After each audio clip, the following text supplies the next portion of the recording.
BX1 ⁇ L'édito Fabrice Grosfilet. C'est le grand paradoxe et la grande difficulté du moment. Faire le tri, ou plutôt faire la balance entre des informations positives d'un côté et des informations négatives de l'autre.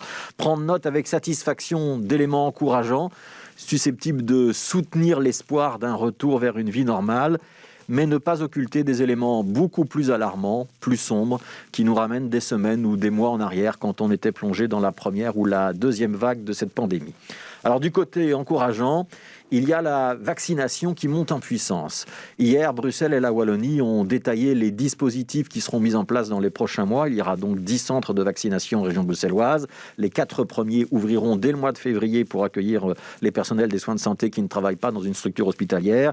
Et puis ce sera le grand public à partir du mois de mars. Objectif, 375 000 personnes vaccinées par mois. Alors, il reste encore des zones d'ombre. Est-ce que les secteurs stratégiques comme la police, l'armée, l'enseignement peut-être seront prioritaires? Est-ce que les malades chroniques ou les personnes sous dialyse passeront avant les autres? Qui dressera la liste de ces prioritaires? À partir de quel moment fera-t-on appel aux médecins généralistes? Ce sont des questions qui restent à affiner. Mais la bonne nouvelle est là malgré tout. La vaccination est en train de devenir une réalité concrète. On la touche du doigt. Les 3/4 des Belges sont désormais prêts à se faire vacciner et surtout le processus s'accélère.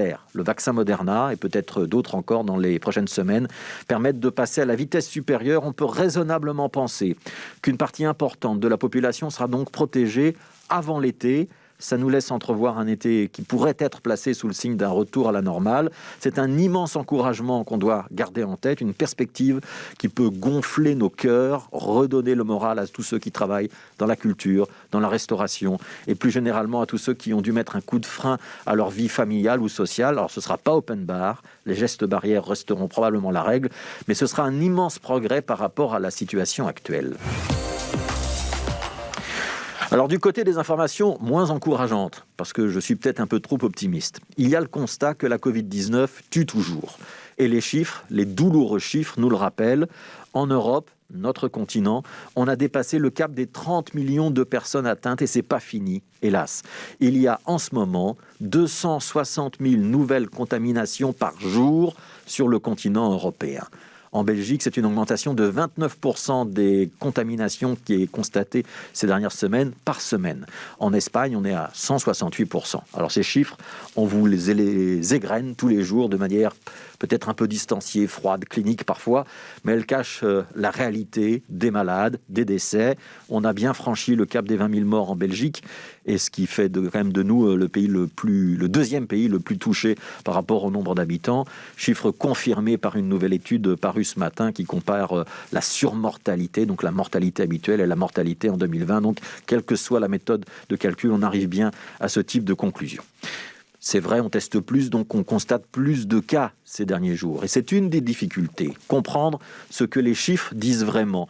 Est-ce qu'il faut se féliciter, se dire qu'on contient le virus, qu'en Noël, ça s'est plutôt bien passé, ou alors au contraire, est-ce qu'il faut trembler, se dire que les nouveaux variants sont en train de s'installer, que le pire est à venir, que les experts ne font pas les Cassandres quand ils annoncent que c'est terrible. Alors est-ce qu'il faut les croire, les écouter, ces experts?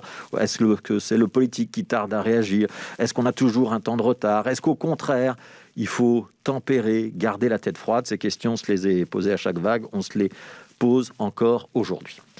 Bombardés de mauvaises nouvelles, certains d'entre vous auront peut-être la tentation d'éteindre la radio, la télévision. Réflexe de survie mentale. Autant s'épargner les mauvaises vibrations. D'autres verseront dans la colère, contre les politiques, contre les experts, ou dans le déni sur lequel surfent les théories du complot. La vérité, même si elle n'est pas facile à accepter, c'est donc que nous n'en avons pas fini avec la Covid-19. Pas tout de suite, en tout cas. Mais que ça viendra. Qu'il faut donc prendre les bonnes nouvelles, la vaccination qui s'accélère, ne pas fermer les yeux face aux mauvaises, comme le variant britannique. Attendre et résister. Et vous informer correctement pour participer à cet effort de résistance, sans catastrophisme, sans angélisme, en essayant d'éviter de vous donner de faux espoirs. Ça reste pour nous les journalistes une obligation.